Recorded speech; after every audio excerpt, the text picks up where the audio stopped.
My brother cornered me at Sunday dinner in front of the whole family. He pointed at my hand and said, "That ring was never meant for you." Everyone went quiet. Grandma didn't know what she was doing at the end. "You need to give it back now." His wife nodded. My mother looked away.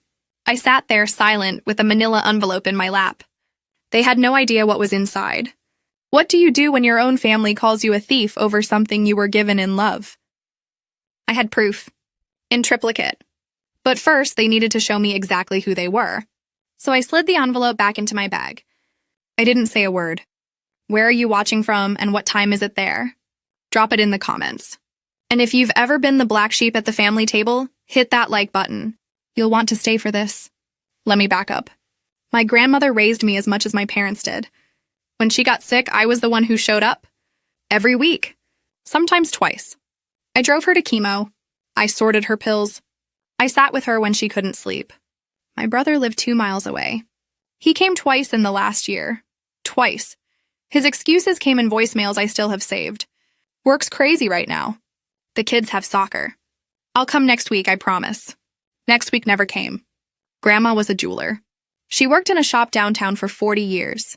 The ring, her masterpiece, was a custom 1940s sapphire set in platinum. She wore it every single day for 60 years.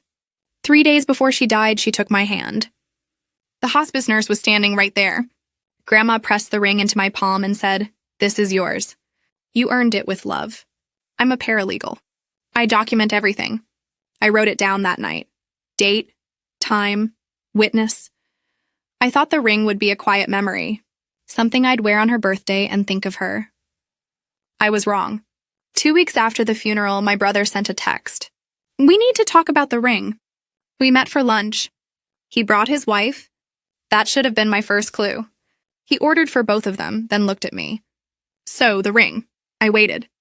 Grandma was confused at the end. "You know that, right?" She didn't really understand what she was doing. I kept my voice even.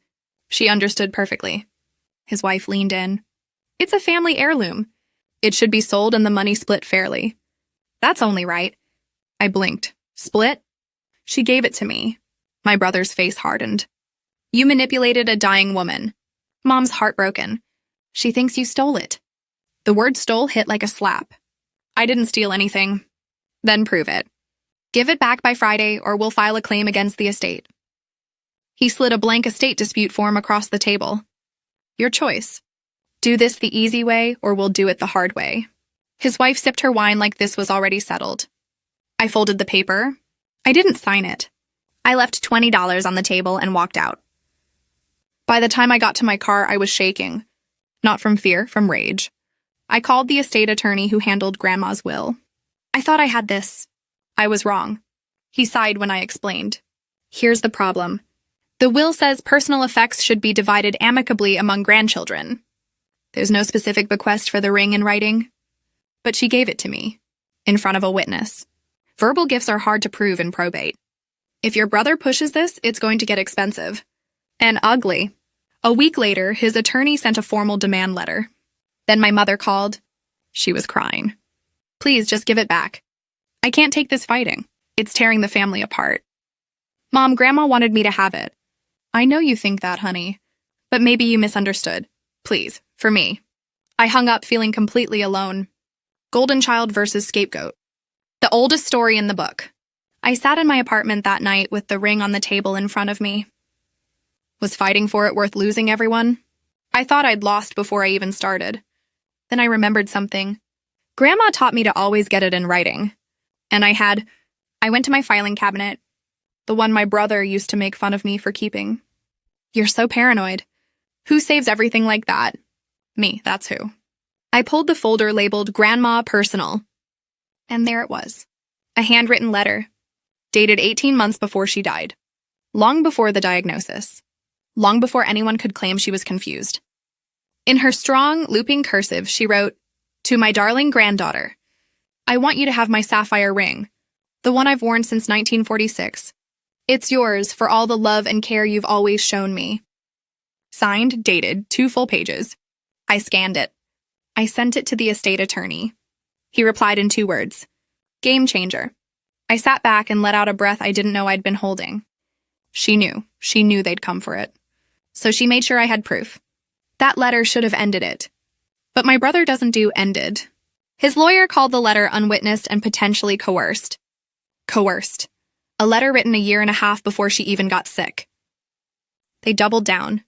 They demanded an independent appraisal. They wanted documentation of her mental state. They hinted at elder abuse. Then my brother went public. He posted on Facebook. Vague but poisonous. Sometimes the people you trust most betray you when someone you love is vulnerable. Praying for truth and justice. The comments filled up fast.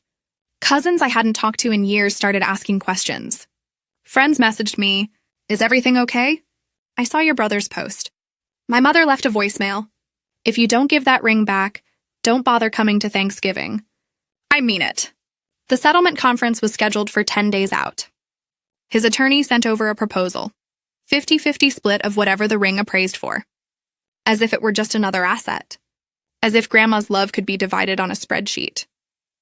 I stared at that proposal for a long time. Then my brother texted. Last chance to do this the easy way. I didn't reply. Because I was already doing something he didn't expect. The hard way. I took the ring to a certified gemologist. Not just anyone. The appraiser Grandma had used for decades. He remembered her. He remembered the ring. The appraisal came back 3 days later. $118,000. Rare unheated salon sapphire. Platinum Art Deco setting. Pristine provenance. I stared at that number. I'd known it was valuable. I hadn't known it was that valuable. But the appraiser included something else. A second document from 2005, 17 years ago. When Grandma had the ring reinsured, she'd written a memo for the insurance file, notarized. In her own words, "This ring is to be inherited by my granddaughter, who has my heart." My full name, notarized seal. The appraiser had kept a copy in his archive all these years. I held both documents in my hands. The appraisal, the notarized memo, 2 receipts, both ironclad. I finally had enough to win. But winning wasn't the point anymore. The point was making sure he could never do this again. I didn't understand why he was pushing this so hard. Until my best friend told me something. She works in commercial lending. She saw his name on a default notice. She pulled me aside. "I probably shouldn't tell you this, but your brother's in trouble." He'd taken out a high-risk business loan, $143,000, 90 days overdue. The collateral was drying up. The lender was circling. He needed liquidity, fast. The ring would almost cover it. This wasn't about family tradition. It wasn't about fairness. It was a bailout. The luxury SUV his wife drove, leased, the boat they'd bought last summer, financed on hope and credit. They were drowning, and he thought he could use Grandma's ring as a life raft. I felt something shift in my chest. Anger gave way to pity, and pity gave way to clarity. He wasn't going to stop.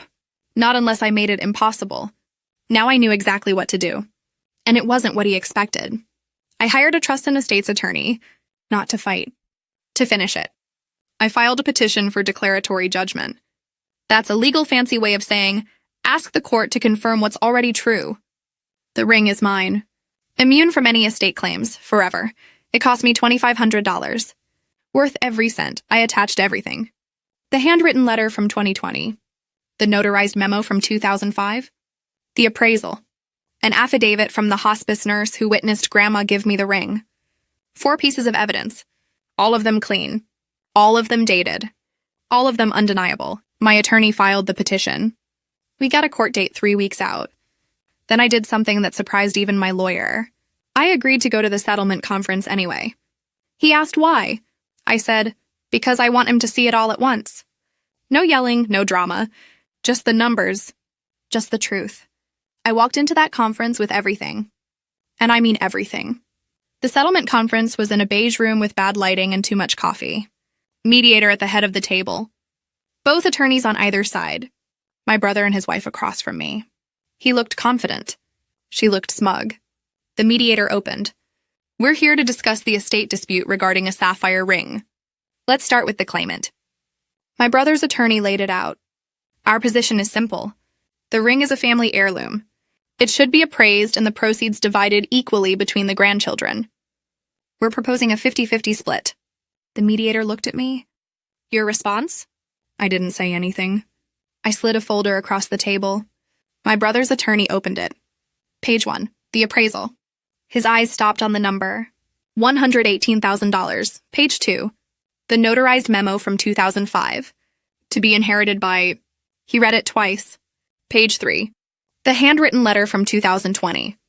Page 4, the hospice nurse's affidavit. Signed under oath. Page 5. The filed court petition. Stamped and docketed. The mediator read in silence. My brother's attorney's face fell. He leaned over and whispered to my brother. I couldn't hear it, but I could guess. You're going to lose. And it'll cost you another $15,000 in fees. The mediator cleared his throat. Does the claimant wish to proceed to court? My brother's attorney asked for a sidebar. They stepped out. When they came back, my brother looked gray. I finally spoke. I'll keep the ring. You'll sign a release forever waiving any claim to it. In exchange, I won't pursue sanctions for the elder abuse accusation you made in your filing. I kept my voice level. We're done after this. Sign or see you in court. Your call. His attorney slid the release across. My brother signed. His hand shook. The mediator stamped it. I picked up my folder and walked out. I didn't look back. My brother's business didn't collapse. He restructured. He sold the boat. They downsized the house. No bankruptcy, no ruin, just reality. We didn't speak for 8 months. Then one Tuesday morning I got a text. I'm sorry. I was desperate. I didn't see another way out. I hope you're okay. I stared at it for a long time. I wrote back, I am. I hope you are too. That was it. No reconciliation. No family dinners. But no war either. Boundaries, not bridges. My mother called a few weeks later. We met for coffee. She didn't apologize out loud, but she didn't have to. I didn't understand what he was going through, she said quietly. And I didn't listen to you. I'm sorry. I accepted it. Not because it erased the hurt, but because holding on to it wouldn't change anything. I wear the ring on special occasions now. Grandma's birthday, anniversaries, quiet moments when I need to feel her close. Not as a trophy, as a reminder of her love, of her foresight, of the fact that documentation isn't paranoia, it's protection. I framed the handwritten letter. It hangs in my home office, right next to my paralegal certificate. The appraised value never mattered to me. The meaning did. But knowing the value and having proof saved me from being bullied out of something I was given in love. Here's what I learned. Boundaries aren't cruelty. Receipts aren't revenge. Sometimes the most loving thing you can do is refuse to be small. Grandma knew they'd come for it. That's why she put it in writing. Twice. She didn't just give me a ring. She gave me the tools to keep it. And that's the real inheritance. So let me ask you, have you ever had to fight for something someone gave you out of love? Have you ever been called selfish for holding a boundary? Drop your story in the comments. I read every single one. And if this one hit home, subscribe. You're not alone in this. Oh, and one last thing. This is a fictionalized dramatization for entertainment purposes. It is not legal or financial advice, but it is a reminder to document the things that matter. You'll be glad you did.